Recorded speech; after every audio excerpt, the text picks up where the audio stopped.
Hey, what's up, people? This is episode 51. This is Sports Debate Tuesday, and the episode starts right now.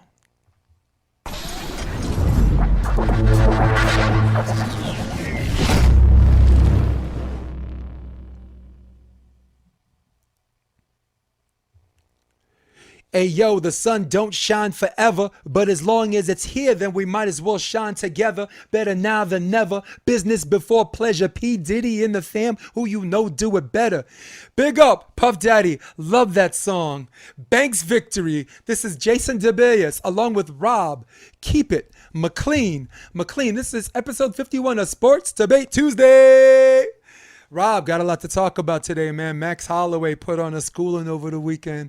Got Conor against Poirier. You know pay-per-views are going to go all the way up. First of all, how are you? What's good? I'm good, man. How you doing? Cool, man. Yep. As I said before, a lot to talk about. Harden with the Nets got his triple-double on his debut, man. Do they have a chance to get out of the East? Maybe, maybe not. And, of course, we're tied right now for our championship picks to pick the AFC and NFC. But first things first. Kansas City Chiefs. Cleveland Browns at Arrowhead Stadium. A lot of ups and downs in that game. A lot of missed opportunities by the Browns. A lot of brilliant, intelligent calls. Brilliant, gutsy calls by the head coach and their coaching staff, Spagnuolo and Bieniemy. And I guess I just got to skip the nonsense and ask the question to you, Rob. Was this win by the Chiefs just great coaching by the coaching staff, or did it have more to do with the colossal misses and mistakes by the Cleveland Browns? I'd say, honestly, I think there's a culmination of the Kansas City Chiefs coaching throughout the year. I think they've had a really good unit on defense. Not, all world, but a pretty solid unit. What can you do when you pay that quarterback that amount of money? You got to make the most you can. Chris Jones has been having a fantastic season. And then, when Patrick Mahomes goes down in injury after, they scored 22 points, they're still, in the lead. But Chad Henne comes in, does a great job of 6 for 8. It still throws an interception, but, he led that team to what they needed to do. They needed to score. They didn't need to even put any points on the board. They just needed to, do their job. So I think, that's understated a lot. But just having a backup quarterback come in and do their job and keep everybody hyped up, for the next game, because there's still another game, 2 games, to get to a championship. I think it's just that good of a coaching, that good of an organization that Kansas City really is. But then, also on the Browns, I don't think it has to do too much with what they did bad. I just think they're a young team, a young coach. They didn't really capitalize on those mistakes, and that's just, what they are. They didn't really recognize that time. If they did, they didn't execute in that time. And, next year they're going to come back hungry for more and ready to get some more playoff victories. So, good game all around. Banks Victory, babe. Listen, I know I got to pick one, but you can't pick one without giving the other its just dues, particularly in this situation, right? Very, very gutsy call. Testicular fortitude by the coaching staff, where Henne ran 18 yards in that 3rd and 19, and then this ridiculous call. Predictable if you've actually watched videotape on Kansas City to Tyreek Hill, where he just runs to the sideline and drops to his butt, pile driver WWE style, butt to the ground, bam, to keep the clock running. I got to go with more colossal failures because, first of all, they didn't run the way we thought they were going to run. Rob, on this very show, last episode and the episode before, on this very show, you were saying that with respect to Baker Mayfield, the thing that keeps this engine running and the reason that if Cleveland was going to win, it had to do with, in this order, Nick Chubb and Kareem Hunt.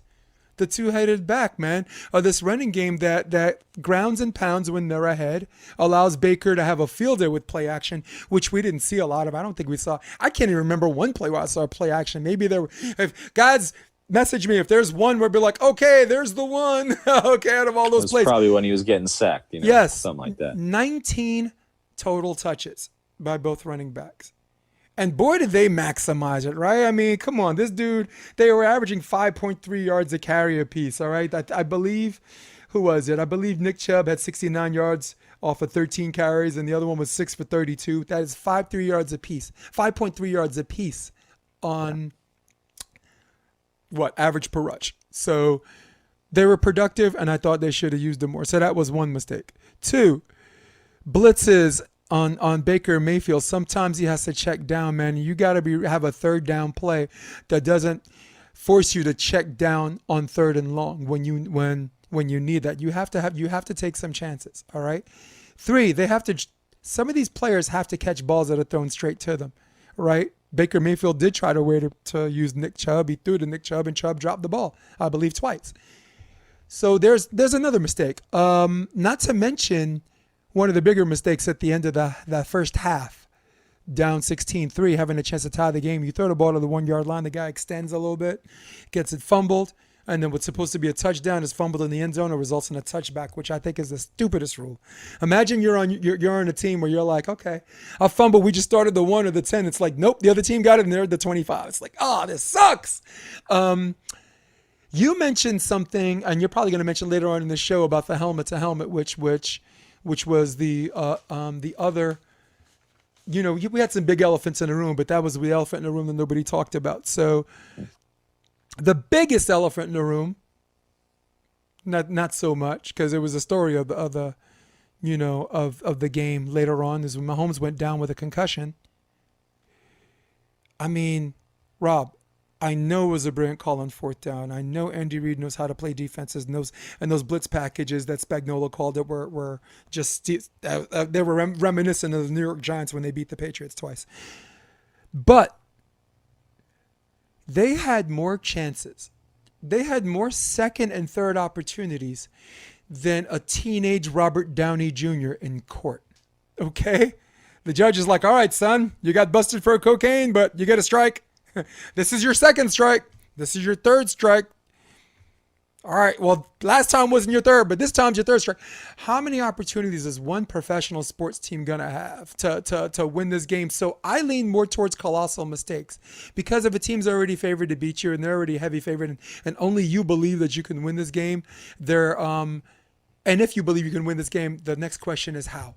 Those are the plays as far as the how is concerned, and they did not take care of the how. Yep. And I like what you said, because you said last week, look, when they beat Pittsburgh, just winning the playoff game just makes them hungry, more engaged. This team will be back, man. I remember you mentioned that last week. So yeah, and this is a tough team that they're playing against. Could be a 2-time winning Super Bowl champion at the end of this year, and you played them down to the wire with Patrick Mahomes.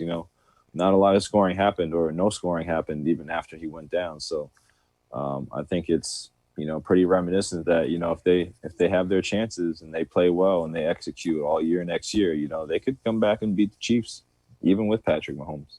I think they're that talented. So just got to bring it all together. So listen, this is topic 1A, since we're on good better team or just bad other team is concerned. Saints against the Bucks visiting the New Orleans Saints. Tampa Bay won 30-20. There were some key misses. Cook had some key misses. Thomas had 0 catches for 0 yards. Leonard Fournette, I guess, overachieved. Tom Brady did a good job managing the game, right? I thought he did a really good job managing the game, realizing that he didn't have to do a shootout. So I'll cut through the chase. The question, Rob, is, did the better team win, or did the Saints blow it? The Buccaneers defense, I feel like nobody really kind of talked about how good they are, and Devin White in the middle of that defense kind of, just commanding the defense where it needs to be. I just kind of just slept on the Buccaneers defense a little bit, but yeah, that defense is tough, man. And I just think they made it tougher on the Saints than they made it for Tom Brady.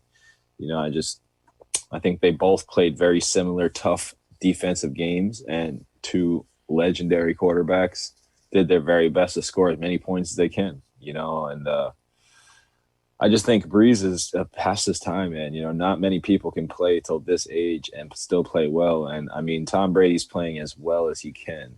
I still don't think he's the best quarterback in the league right now. I still don't think he's but that doesn't really matter. It's what team is going to beat what team, and at the end of it, it's what offense is going to beat what defense. And the Buccaneers have a tough defense to play against, and they have a smart quarterback to play, on their side too. So Bucks are scary, man. I think that's going to be a tough team to beat, at the end of the day. And so I just think the Bucks were just the better team. Yeah, as to the question, did the Saints blow it? Yeah, but they blew it to the better team. It's such a chicken crap answer on my part. As to the question of did the better team win or did the Saints blow it? The Saints blew it to the better team.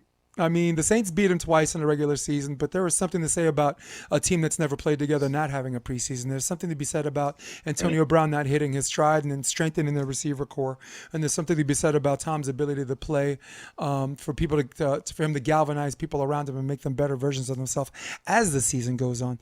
So, with that being said, Tom Brady, knowing that he still has a strong arm, but like as far as Twitch reaction and this and that, there are just too many quarterbacks.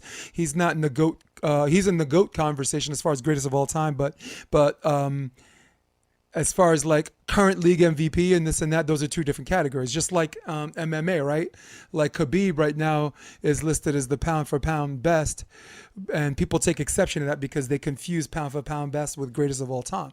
People are like, oh, Right. what about John Jones? So we are not insulting Tom Brady. We're compartmentalizing the two categories. So Tom Brady knows he's not the best quarterback in the league. He's probably fifth on that top five list, and but listen, with not being the best quarterback comes with just knowing how to manage games. You know this is going to be a defensive game. You know it's going to be a field position game. So you as a quarterback are like, okay, this isn't the game I try to throw for 505 yards because that's not what I have to do to win this game. And Tom Brady can still light the scoreboard. The guys, I mean, the last four games it's always like 389, 350 something. Everything is damn near 400 yards a game and four scores and three scores. So he's getting his balls intercepted less. That seemed like a more beginning of the season thing, de facto preseason thing. So I would say just the better team won. I would say he knew his limitations. He knew that he didn't have to be a better version of himself to win this game. In fact, I think their best receivers only got one catch apiece. Antonio Brown, one catch. I believe, who else? Antonio Brown, one catch. Mike Evans, one catch for 3 yards. Happened to be a touchdown. Hey, can't be mad at that. Leonard Fournette knew this was the game that he was going to have to light it up. He got 63 yards rushing, but he also had 44 yards receiving and a score. So, yeah, man, great game by Tom Brady. Great game by the Tampa Bay Bucks. And I think we're saving this for a quick question, but I think time is running out for Drew Brees because there was always this thing that he didn't have a running game or he didn't have people to throw to and he didn't have a defense. But as the coaches start to surround him with these missing pieces, you run out of excuses. So it's a good problem to have. He's at the divisional It is. round with a chance to go to another NFC Championship match. Like it would have been his 3 and 4 years. Okay, would have been his Right. third and 4 years. So I got to go with good Bucks. Better team And I won, mean, man. also look at like what the Chargers did. They took Philip Rivers pretty much his career and created a franchise around him. And then when they decided to part terms with him, they get a first round quarterback, Justin Herbert, and now that team's looking dangerous. That team, they got a receiving core, they got a nice defense as long as everybody stays healthy. You got to get a little bit more passing protection, but the Chargers did a really good job of building up their team. I think the same thing goes for the Saints, where you plug in a nice little quarterback to that team, maybe get somebody in free agency to go over a little bit longer. Man, I mean, that team looks like it's still competitive for the next 5-6 years. That defense and that receiving core and all the things they built around it with the running game as well. So it's very interesting how what they're going to do in the next steps coming forward. And in the spirit of celebrating Martin Luther King Day, which was yesterday, and the progression of the African American, um, I'll say particularly again, in sports that are highly dominated by African Americans like football and professional basketball. It's good to have some of these coaches, man, get these opportunities. We're gonna get into the head coaching thing later, but all four of his major assistants, Bruce Arians, are African American. You know, Brian Leftwich, former quarterback, I think is the OC. I think, was it Raheem Morris? No. But his OC, his DC, and his special teams coordinator, and the fourth guy, his top four, the next ups are all African American. So, and all of them deserve a look at. And Byron Leftwich is 2 years away from probably interviewing as a head coach, a young head coach. Man, isn't that great? Isn't that great? Yeah, that is. Yeah, man. So hey, that's on football. We're gonna move on to MMA. More particularly, we're gonna move on to the UFC. Last week, Holloway versus Cater, which I thought it was actually Calvin Kattar, but what the hell do I know? You listen to Molly Karam, you listen to Ariel Helwani, you listen to Bruce Buffer. I'm like, okay, the one I'm going to listen to is Bruce Buffer because he got that one job to do. Okay, all the rest of them are multitasking. Holloway, he got lumped up a little bit, but as far as like striking and slipping in and out, man, he took this dude to school. My goodness. The question is, and we're talking about Holloway, we're probably got to talk about Volkanovski, right? But what's up next for Holloway now that he keeps staving off and playing what do you call it? Sentry, a gatekeeper to the title, right? Because everybody's like, you want a shot at the title? Why don't you fight Max? And Max is just gonna sweet Jesus. He's just gonna work these people. So I'd like to go first on this one. Yeah. What's next for Max Holloway? I would like to see him fight. There's an up-and-comer. I'm gonna go to the UFC rankings, but he's already beaten Brian Ortega, right? He's already beaten Calvin Kattar, or Calvin Cater, excuse me, who's ranked number 6. And at the time he beat Ortega, I believe it was for the belt, right? He was the champ and Ortega stepped up and got the challenge. So I'm looking at the rankings right now, and I'm only pulling them up because I want our audience, who have the benefit of video view, just to see what's going on. Zabit is the guy I would love to see him fight. If they don't give him his third title shot, that's the guy I want to see him fight. Zabit Magomedsharipov. Okay?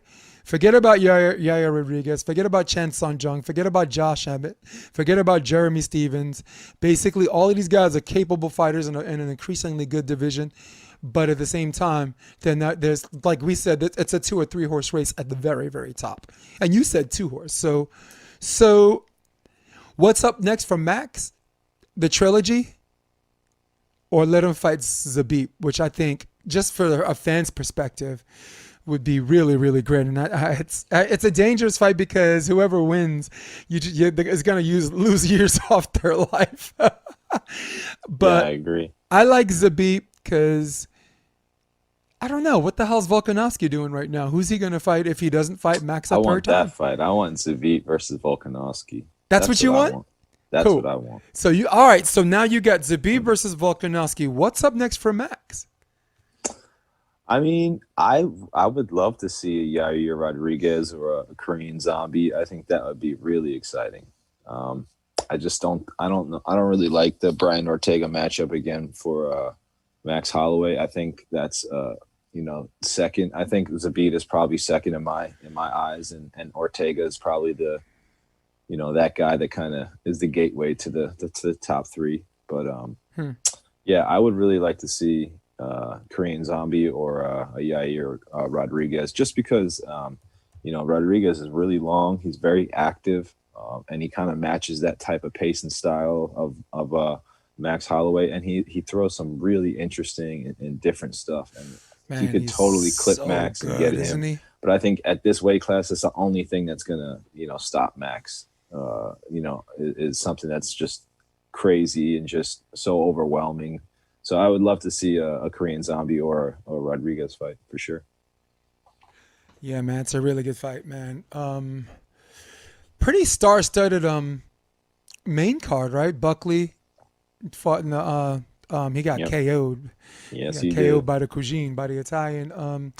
Great comeback match by 2 legends who were kind of longer at the tooth at the near end of their career. Carlos Condit against Matt Brown. The best two fights. I mean, out of all of these finishes, the best two fights were decision, and that was the co-main and the main. Sad for Santiago Ponzinibbio, got caught with that. Man, he got caught with that shot, and I can't even remember who he fought against, but. Because I'm drawing total blanks right now because I'm really, really excited about I'm really excited about 257 right now, UFC 257. Hey, for the first time in a year, Conor McGregor's back in the cage. All right, and he, to his credit, has finally given someone a rematch that he's beaten, because he seems to want rematches and matches that he lost. But I think Dustin Poirier has done more than enough to earn the right to come back. All right. What are these? The only thing these two even have in common remotely is that Khabib beat the both of them in convincing fashion. Khabib, who is accused of being a decision machine, the higher the level of caliber fighter that he fought, the more times it results in a finish. Right? Think about it. Everyone that was a number 2 or number 3 or above, all finishes. Conor, Dustin Poirier, Justin Gaethje. So all of these guys are number 1s and number 2s. Poirier, in fact, was the interim champ at the time. So who wins? I think we're both going the same direction. I guess my question is, we both pick Conor to win this, right? Yeah. Yeah? Okay. Mm-hmm. My question is, if Poirier can win, or if he's going to win, what's different now that's not different then? Well, first off, confidence. And I think that's, I think the conversation, the best thing about somebody who talks trash is, they're actively allowing you to hear what's going on in their mind, and it might be some, funny stuff or weird stuff or whatever, but, you'll hear this time Conor's not going to talk about. I mean, he's a very truthful trash talker where, if he honestly believes that you can't stop him, he's going to tell you that, and he's going to really mean it. And I think everything he said last time was completely true, that, Dustin really wasn't ready for it. And you could tell in his antics. But now, he's much more confident. He's much more strategic, where he has like an idea of what he wants to do now in the ring. Still don't think it's even close to, Conor's ability to execute and just go out there and fight the way he wants to fight and make people do things that he wants them to do. But he's a really strong boxer. If he puts 1 and 2 together, I think the biggest thing for him to win this fight is to, hit Conor with something hard early, and really get him to respect his power. Whether it's in the body, whether it's in the, on the chin, just something really quick and kind of engage early and not let Conor kind of slowly get into the fight. But other than that, I really think Conor's probably going to roll away with this pretty handily. Yeah, I do too. Conor said he's going to knock him out in 60 seconds or inside of 60 seconds. And I don't know about that. I don't know about that either. And look, to me, that's just Conor being Conor. And I'll tell you why. Because if he's right, if he says that and he's Mystic right, Mac, he's Mystic Mac. But if he says that and it doesn't happen, who's going to remember that? Who's going to remember? Who's going to call him out and say, I thought you said it's going to be 60 seconds? Nobody's going to say Diaz, I'm going to take him out in the second round. And, he ended up losing. And nobody remembers that he said that. Yeah, because, exactly. And that's what makes him saying it so unique. He has everything to gain and nothing to lose, because he has been right more often than not. And he has a group of fans, still has a group of fans that think he can do no wrong.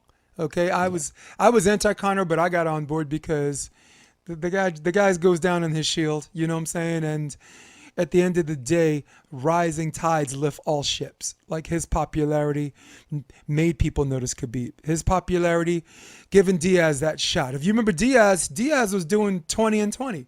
20 to show up, 20 to win. How long has he been fighting in the UFC, man? So, right. When Conor says, take me, you should take me. Take me right now. Take me. Okay, I tank you. Fine. Tanks a lot, Conor. Okay? So I'm kind of got on board with him because his rising tide lifted all ships, like I said before. And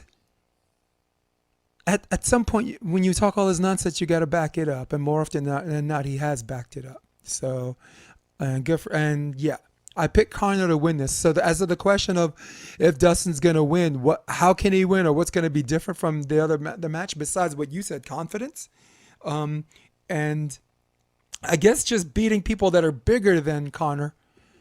Like he beat Justin Gaethje, who walks around heavy. He beat Eddie Alvarez. He's beaten Max Holloway. His slips and his boxing is really, really, really good right now. It's really, really good right now. He has a reach disadvantage right now. I think Conor's 74 inches, and his is 70. Yeah.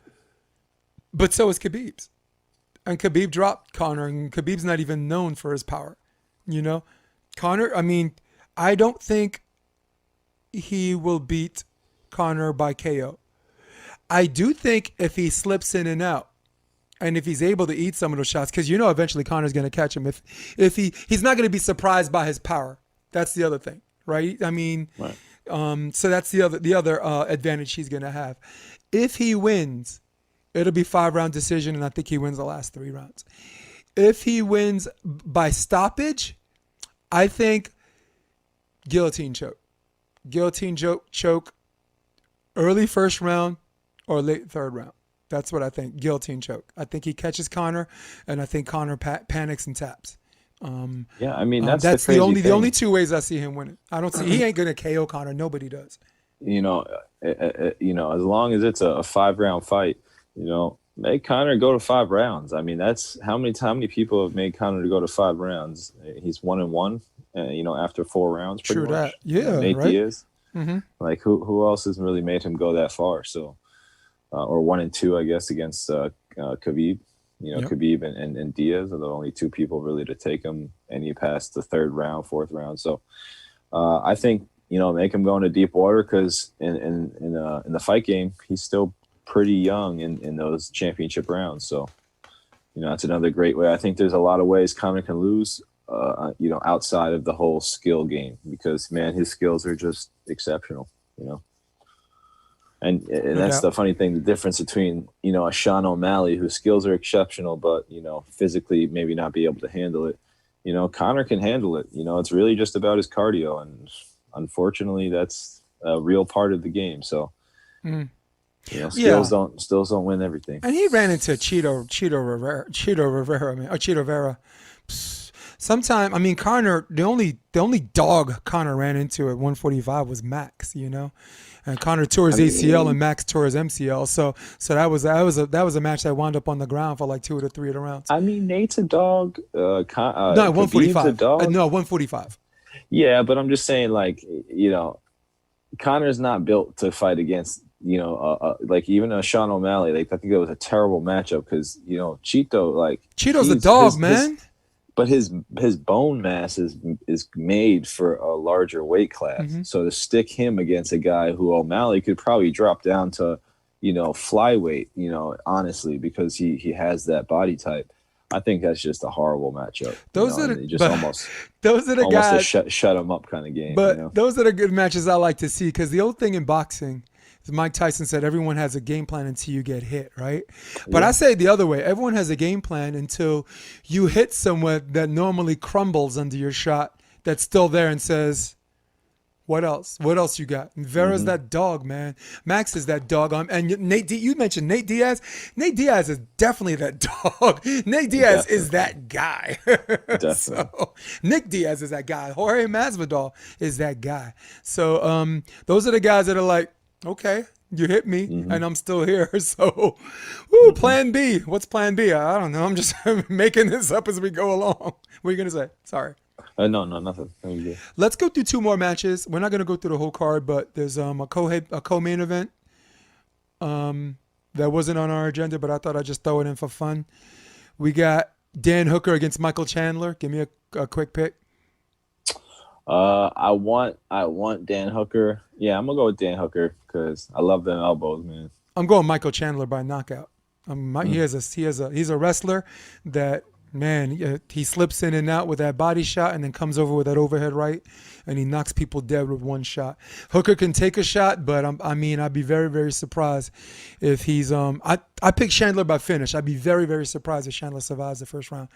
Um, and I know it's a bold prediction because we know Hooker's a dog. We had a No, conversation about dogs. I know Yeah, Chandler's background and all that. And yep, I think he's good and all, but yeah. he's an older fighter coming into this league right now and taking Mhm. a step up in competition level. I That's know he was a champion, but he lost his last fight yeah. to Eddie Alvarez. But So like, that's I also don't the know. question too, right? The question I just Yeah, asked, like, if Chandler hits him with everything he has and Hooker's still there, what exactly, then? So we just exactly. had this conversation. So you're right. Cool, man. Hey, Slam. Yeah. Go ahead. I'm sorry. I was just saying Hooker's got to last for the first 2 rounds, and then it's going to be a real fight. Yep. All right, people, leaving the door cracked open for MMA and the UFC for a quick question. But for right now, we're going to go to our AFC Championship picks and NFC Championship picks. Last week, Rob was 3-1. I believe you lost with the Saints.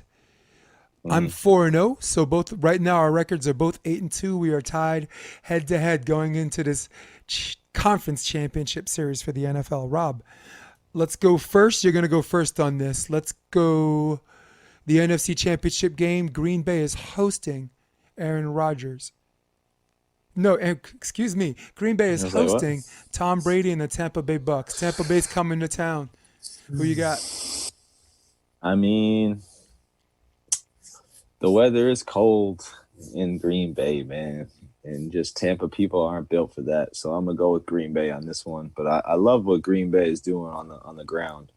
It looks really hard to stop. So offensively, they're gearing up for a good game. So I'm gonna go with Green Bay here pretty confidently. Rob, keep it. McLean. McLean. I had all kinds of songs in my head for this one, right? You know, I was never a Patriots fan, but I was always a Tom Brady guy. So I had the whole my boyfriend's back bigger than before. And then I remembered two important things. One, the last time they played Green Bay, they won 38-10 or something like that. They starched them, and Rodgers is an old dude with a long memory, okay? Hmm. And two, Green Bay's hosting. So the song changes from my boyfriend's back to, oh, the weather outside is frightful. The fire is so delightful. And since there's no place to go, let it snow, let it snow, let it snow. It is not just going to snow in Green Bay. It is going to rain. The Green Bay Packers right now seems to be the most complete team in the NFC. I guess the Bucks would be that other Right team, up but there. but Yeah. but I gotta call the Bucks the other team on this is because everything that they went through, all of those barely wins, all of those disappointing losses that led to their 13-3 record, which was, by the way, identical from last year. Big up to Matt LaFleur, back to back 13-3 records, and they're going to their third NFC Championship game in 4 years. And I think Rodgers, as the host, is going to get it right. There are some games he's not even the best Aaron. Aaron Jones is. He's got a true number one wideout.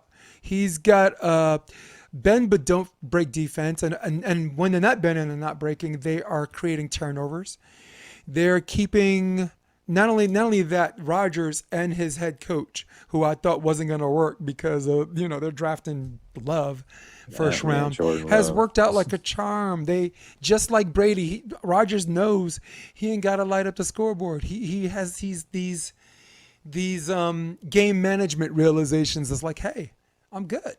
I already got like 296 or something. 290. I got 4 scores. I didn't throw a pick. We're up by 2 scores. I got Aaron Jones and Williams as my running back. How about we just do the traditional way? Get a lead, ground and pound, because every time you run, that clock keeps running. But incompletion, stop the clock. And they've been winning the old school way. They've been winning the traditional Bart Starr Green Bay way. So got to go with the Packers with you on. You said Packers, right? Yeah. All right. All right. Game two. Actually, I don't know if it's game two, probably game one, but the other game, the AFC Championship game, we had the Kansas City Chiefs hosting the Buffalo Bills. I go first on this one, Rob. And the only thing I got to say is, hey, hey, hey, hey, hey, hey, hey. Let's go, Buffalo. Let's go, Buffalo. You know, Rob, you know I am an imposter on this show right now.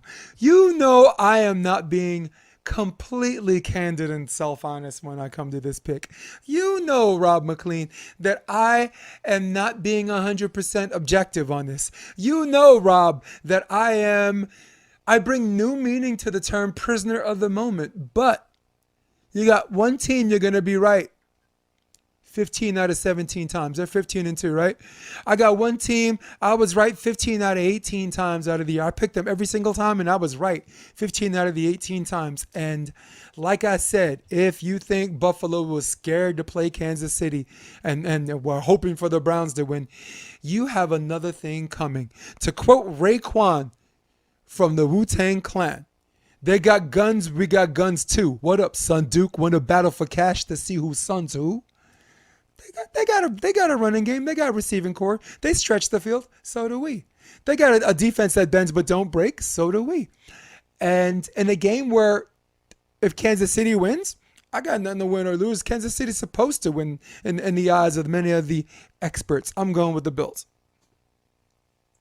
Yeah, I mean, I think a lot of the pressure is off the Bills. I think not only how they played last week against the Ravens, but just how they, closed it out. Even, it was a tight game the whole game. They didn't really do anything great on offense, but their defense I thought played the best game they probably played all year, and they did it against one of the toughest, two-way type of players to play in the league with Lamar Jackson.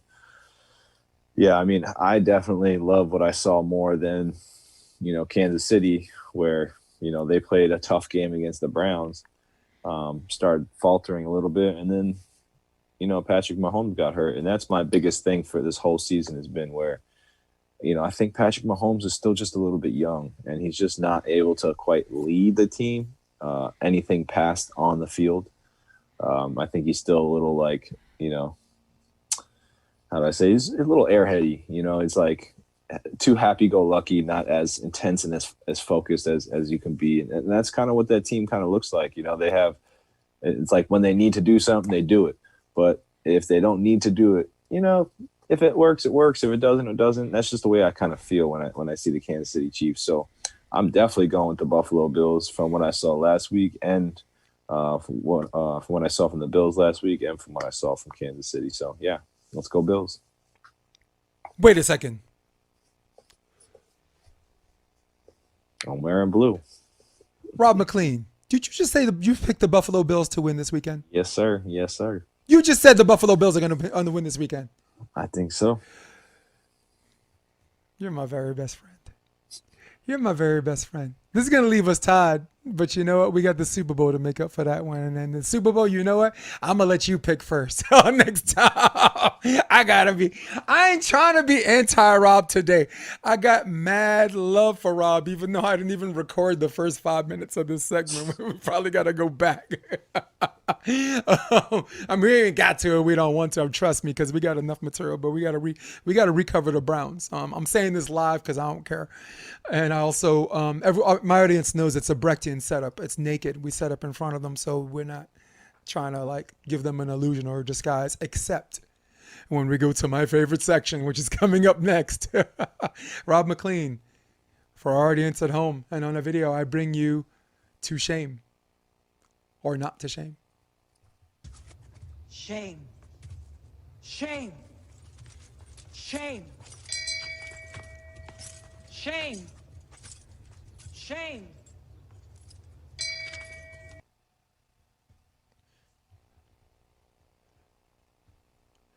Okay, Rob. What's up, brother? Hey, listen. What's up? In this segment of To Shame or Not to Shame, all of them are shame. We both agree that all of them are shame. So we are going to pick which one of these three categories is the most shameful given this past weekend, all right? So, audience listening at home, you guys pick two. Which one was more shameful? Was it Michael Thomas from the New Orleans Saints had 0 catches, 0 yards, the New Orleans Saints, their number one wideout? Was it Rashad Higgins' fumble at the 1 yard line for the Cleveland Browns that he fumbled, went into the end zone, resulting in a touchback? Or was it Cook, the Saints wide receiver, gets a pass thrown at him, it hits his helmet and his shoulder pads at the same time, bounces off, and gets intercepted? Rob McLean, both of us have an entire minute apiece. The floor is yours. Rob, which one do you pick?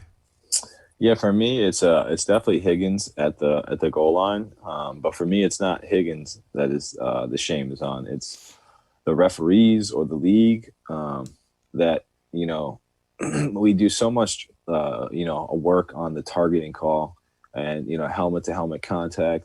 And, the second you see that replay, the guy's clearly spearing another guy in the helmet. And that's really one of the only reasons the ball gets separated. And I think he probably would have scored on that play, but regardless, that's a penalty on the 1 yard line and a first and goal. So I think it's pretty shameful that whether it's that you can't change the call for the penalty, a very clear and dangerous penalty on the field through a replay, because I know sometimes you're not allowed to change certain plays for penalties. But I think in certain penalties where you're trying to protect player safety, if you're going to go all the way out that, for quarterbacks and stuff, you got to go all the way out and protect your skill players as well. So I think that's either just shame on the league or shame on the refs, but definitely not on the player. He's playing hard. I think we got to give them a little leeway to have protection and still play hard. Rob, wow, that was very, very, very, very, very, very good of a analysis on shame or no shame, because yeah, man, that guy led with his helmet. And I know the refs are concentrating on watching where the ball crosses the line, because that's also a critical moment in the game. But you're trying to tell me that you didn't see that. That guy led with his helmet. And their defense was it wasn't a defenseless player. And I guess there's an argument to be had on that. And all of the Monday morning quarterbacks are always saying you never extend. Telling players you never extend. But as competitive athletes, you're going to extend, right? Because they always tell you, hey, don't extend, especially in that time. In the worst case scenario, if you don't extend, you're at the 1 yard line, and between Chubb or Hunt that someone's going to run it in. But I like your shame or no shame. Mine, Rob McLean, is Cook getting hit in the pads. The game is 20-20, right? Then it's 23-20 or 27-20. I wasn't sure if it was a score or a field goal. But you have this unique, sorry, I got to start my minute. You have this unique opportunity to come back and win this game, or come back and tie this game, and constantly compete and put constant pressure on Tom Brady and see what he does at the end. And this man failed significantly. Everybody was saying, oh, the throw was a little behind, or there was this and that. It wasn't. Dude, it was throwing a little behind, yeah, but if a ball hits you in the helmet and your hands and your pads, and it bounces off someone and it results in an interception, the shame is on you. Not to mention that I believe that half the reason they were behind in the first place is because he fumbled the ball earlier in the game. He caught a ball, turned around, and then got it punched out. So he was one of the reasons they were behind in the first place. So you have faith in your players to try to find ways to bring you back in. And I got to tell you, if Drew Brees, whose arm looked like a rubber band, if he chooses to still throw to you and you have a chance to redeem yourself, shame on you. Shame on you. And I think I speak for both of us when I say that I speak for both of us when I say that Thomas is just as shameful too. I know he was injured, but he's your number one wideout. And is he going to catch as many yards as he wants? Is he going to set the world on fire? But do you have to go the polar opposite? Whoops. Do you have to go the polar opposite? Oh, sorry, I got a camera thing. I'm going to fix that. No worries. Let's do that. Yeah. Yeah. Do you have to go the polar opposite? The answer is no, you don't. So, yeah, shame on all of that. Rob, quick. We're moving to our next category. We're moving to quick question. And it's quick question. Quick question. Quick question, Rob. Andy Reid's call on fourth down. Was it brave or stupid? I think it was just smart He's doing the same thing he's done all season long, and Chad Henne can make that throw. So Yeah. keep it the same.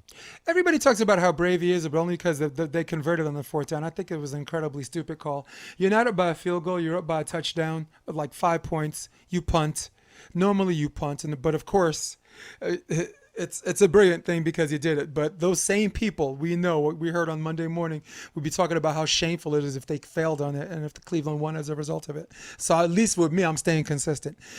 Do the Bills still win if Jackson doesn't get hurt?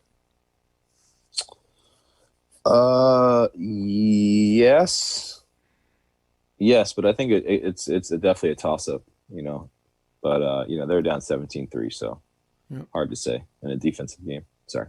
Cool. I say yes. Will Breeze be back next year? Breeze be back. Yeah, but I think this is going to be his last year next year. I say yes. Harden joins the Nets. Triple double debut. Do they win the East? No. I don't think so. Say no. And the second question is, do they win the NBA title? So that's an emphatic no if they don't win the East. So I that's think fruit from a it might be poisonous tree. easier. I think it might be easier to go through the middle of the East, but who knows? Yeah. Well, Styles making matchups though. Great systems beat great players, and we've seen it. You have two guys of your three guys who get paid so much money who don't play defense. Right. So I don't know how that's going to work. Jesus. Quick question. Quick question. Golden State beats the Lakers last night. Are they back, or is this an anomaly? I mean, it's hard to be a quick question on this one, but yes, they're back because they got Steph Curry. You got to think about, sorry to go real quick on this. They were missing Curry and Thompson and Draymond Green really for a large part of the time. That was the Dream Team 3 that made them put any piece together. So they have a little bit back, and look how successful they could be. Yeah, they're definitely been back. I'm going to go to your camera for a second. Rob, quick question. Who wins between Joanne Calderwood and Jessica Ai?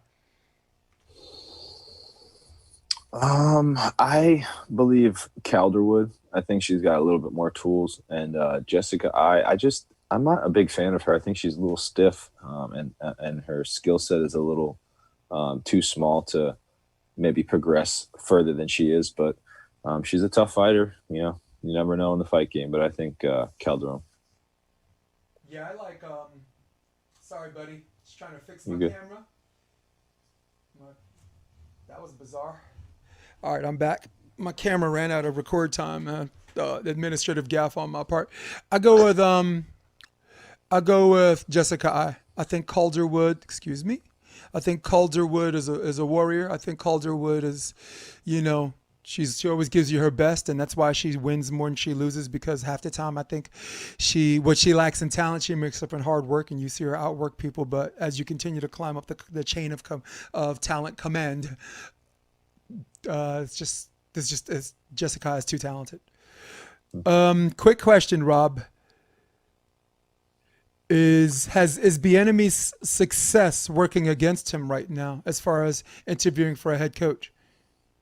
Because right now, I think I'll answer this one first. I say yes, and it sucks that Kansas City didn't lose earlier. You want permission to interview this guy, because right now you got 5 hires and all five are white coaches. And I think people are making a big deal out of that. And I know I shouldn't be saying this on Martin Luther King Day, but I don't think it's that big of a deal, because the best candidate out there is Bieniemy, and he's still trying to win a Super Bowl. So I think his success is working against him right now, but he's not stupid. He don't want that Jets job. Who the hell wants the New York Jets as your first job? I mean, well, like we were saying before, I just don't see the head coach coming from defensive or offensive coordinator. I feel like those jobs are so specific, and it just doesn't lead to another. So I think it's actually helping him, because I think he's in a fantastic situation where Andy Reid is pretty much the offensive coordinator and the GM altogether. And this offensive coordinator has the freedom to go out and, nitpick and do exactly what he wants to do. So in my eyes, I think he's in a perfect situation. Why not stay, make more money, create more accolades, and then maybe you can go be a GM instead. But hey, who am I? I don't know. Yeah, all right. What the hell do we know? We're just a couple of Tuesday morning Joes. All right, so guys, that concludes a quick question. I have a sports documentary recommendation. I just saw the first episode of a 2-part series called Tiger. It's about Tiger Woods' ascension. And when I say ascension, there are things you do early in life that tell you this is what you're going to do in your life, right? Sometimes some of the things you want to do early in life is like play an instrument, right? You've been playing piano since you're 3. You keep playing. You want to start singing. There's certain things you do mad early in life. This kid I watched in this documentary swing a golf club, drive a golf ball, 2 years old. And they're trying to interview this 2-year-old. And I'm like, dude, 2-year-olds can't even form complete sentences until they're like closer to 3 than they are 2. This kid can drive a golf ball before he can formulate sentences. He was born to do this. He's live or die with this whole golf thing. And you and I we both know, Rob, and this is a reality for a lot of people that a lot of people are not comfortable talking about. I'm not even going to talk about race on this, but if Tiger Woods didn't play golf, would I care about golf? Sorry, nope. I don't care about. There's certain people that magnetize you towards the sport, that generate interest in the sport, that makes you want to know more about the sport. And Tiger Woods, maybe with the exception of the Golden Bear, Jack Nicklaus, back in those days, Tiger Woods is that guy. All right, Serena Williams is that girl, and great. It's so convenient in the spirit of MLK Day that these people happen to be African American. Yeah. No, I really love the sports documentary. I give it so far, I only saw part 1. I give it a 4 out of a possible 4 McKibben beards. Did you have a particular one, a sports documentary?